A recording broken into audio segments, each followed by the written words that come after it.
Eu não sou youtuber. Eu não sei nem se eu me considero, né, um jornalista.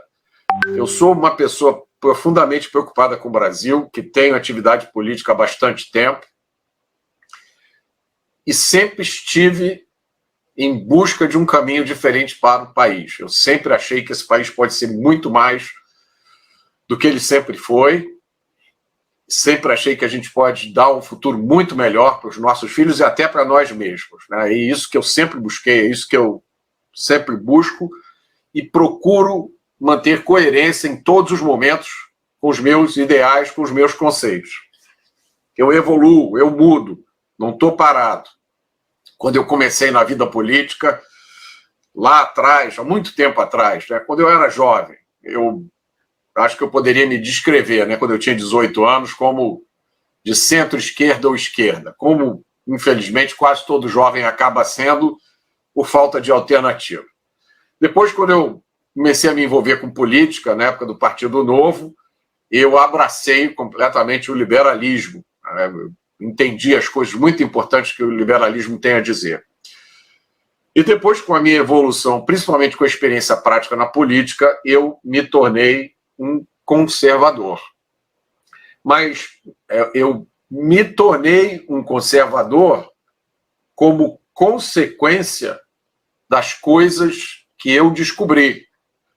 Eu me tornei um conservador na prática e depois foi que eu fui perceber que as coisas que eu defendia e a forma com a qual eu agia era de um conservador. Vocês entenderam o que eu estou dizendo? Eu comecei a descobrir, olha, isso aqui é a coisa certa para se fazer, aquilo é a coisa errada, eu vou por esse caminho. E aí um dia eu descobri que esse caminho que eu estava indo era descrito por uma forma de olhar o mundo chamada conservadorismo, que não é ideologia política, tá? O conservadorismo não é ideologia política. O conservadorismo não tem os 20 mandamentos do conservadorismo, não tem o livro que você pegue e diga, olha, leia esse livro aqui, como, por exemplo, o socialismo, o comunismo tem. Se você lê, né, você tem que seguir lá o que diz o Manifesto Comunista e o Capital. Está tudo escrito lá, né, o que escreveu Gramsci, ou os outros ideólogos, Saul Alinsky. Conservadorismo não tem isso. Conservadorismo é uma forma de olhar os problemas, principalmente condensado em duas coisas.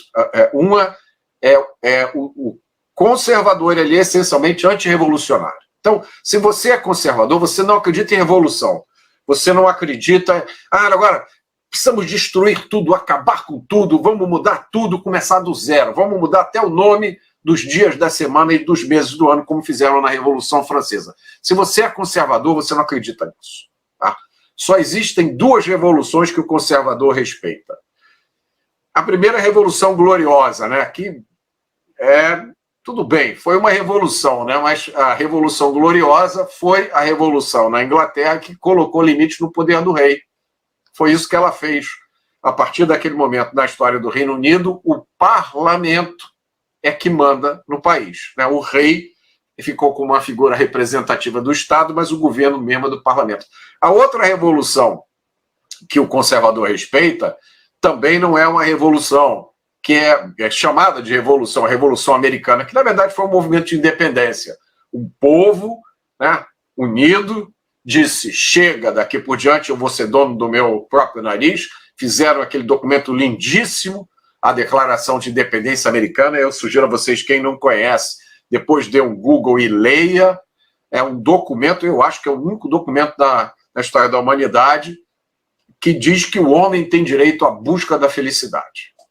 Agora, preste atenção nisso. Direito à busca da felicidade. Não é direito à felicidade.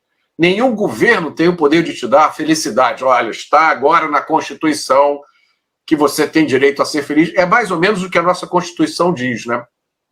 A nossa Constituição só falta dizer que você tem direito a picanha e churrasco, porque quase todo o resto está lá. Então, muita gente vem com esse discurso bonito, você tem direito a casa, você tem direito a trabalho, você tem direito a comida.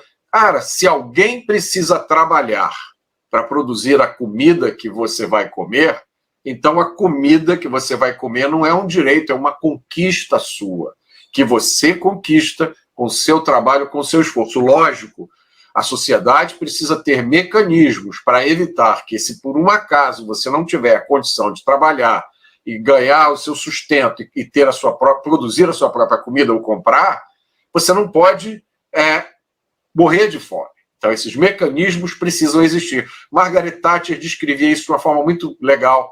Ela dizia o seguinte: a sociedade ela precisa ter uma escada, e a escada é o caminho para as pessoas subirem, né? Progredirem na vida pelo seu próprio esforço.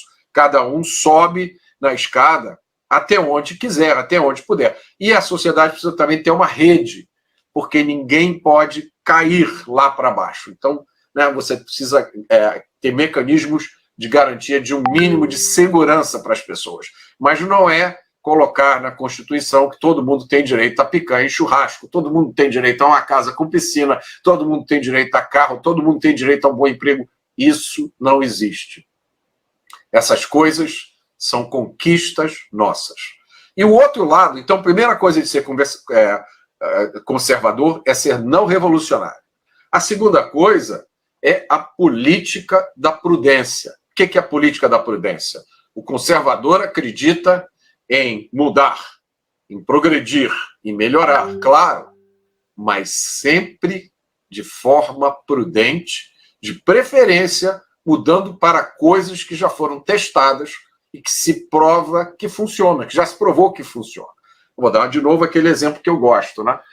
A liberação das drogas. Não, vamos liberar as drogas. Muita gente diz, não está dando certo essa guerra contra as drogas. Vamos fazer o seguinte, vamos liberar. Se não der certo, a gente volta à proibição. Aí você para e pensa, vamos liberar a maconha, vamos liberar a cocaína, o crack, a heroína, e depois, se não der certo, a gente volta. E o prejuízo? E as pessoas que vão ficar pelo caminho presas à servidão da dependência química? Como é que fica isso? E quem garante que depois de liberadas, não dando certo, você vai conseguir voltar? Isso é loucura, isso é insanidade, isso é dar um pulo no escuro.